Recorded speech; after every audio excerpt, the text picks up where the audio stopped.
আসসালামু আলাইকুম, সবাইকে স্বাগতম। গতবারটা আমরা ফাইন্ড এবং ফাইন্ড অল দিয়ে কীভাবে ট্যাগ দিয়ে আমরা বিভিন্ন এলিমেন্টকে সিলেক্ট করতে পারি এবং সেটা প্রিন্ট করতে পারি দেখছিলাম। তো এবার আমরা ট্যাগের সাথে সাথে ক্লাস অ্যাট্রিবিউট যোগ করে কীভাবে ইফিসিয়েন্টভাবে সার্চ করতে পারি সেটা দেখব। তো আমি এর জন্য 003 যে কোডটা ছিল সেটাকে কপি করে নিচ্ছি আর 004 নামের আরেকটা ফাইল তৈরি করতেছি, 004.py। তার মধ্যে পুরোটা দিয়ে দিলাম। তো আমাদের স্যুপ পর্যন্ত সেম থাকবে।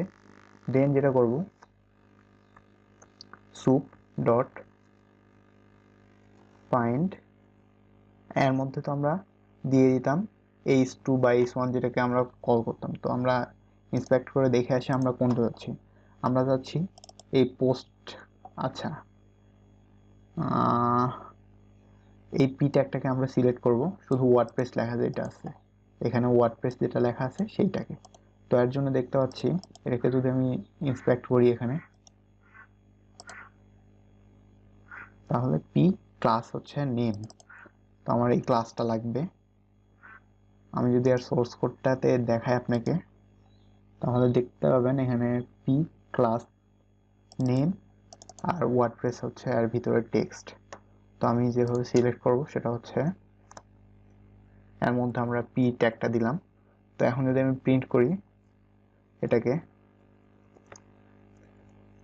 তো দেখতে পাচ্ছি যতগুলা ফার্স্ট যে পিটা আছে সেই পিটা প্রিন্ট হচ্ছে, কিন্তু আমাদের কাঙ্ক্ষিত পিটা প্রিন্ট হচ্ছে না। তো এর সাথে আমি ক্লাসটা দিয়ে দিব। এবার ক্লাস হচ্ছে নেম, তাহলে দেখতে পাবো নেম নামের যে ক্লাসটা ছিল সেইটার পি ট্যাগটা চলে আসছে।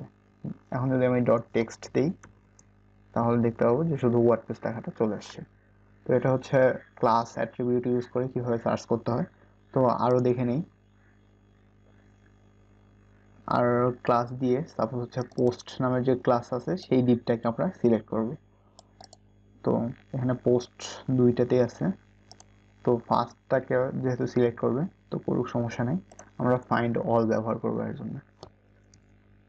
এটাকে আমি কমেন্ট আউট করে দিলাম। তো এবার স্যুপ ডট ফাইন্ড অল,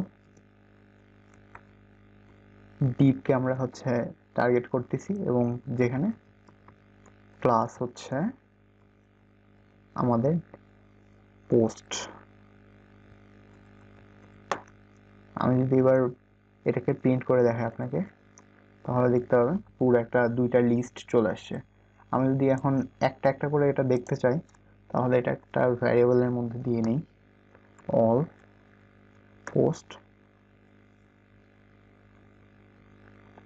দেন লুপ চালাই দিই যদি আমি একটা, পর এক্সই থাক সমস্যা নাই, অল পোস্ট, ওকে, একটু সিঙ্গেল পোস্ট, দেন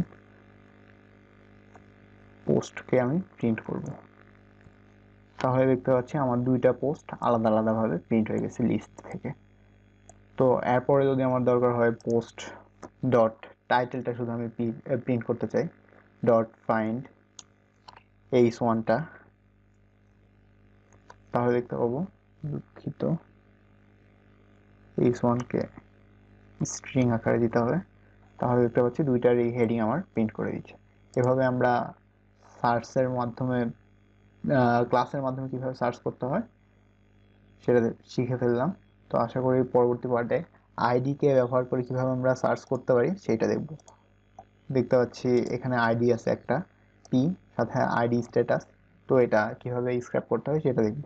আর এছাড়াও ইমেজ থেকে কীভাবে এই সোর্স কোডটা নিতে হয়, অর্থাৎ ইমেজের যে ইউআরএলটা আছে সেইটা কীভাবে আমরা নিব সেইটা দেখব।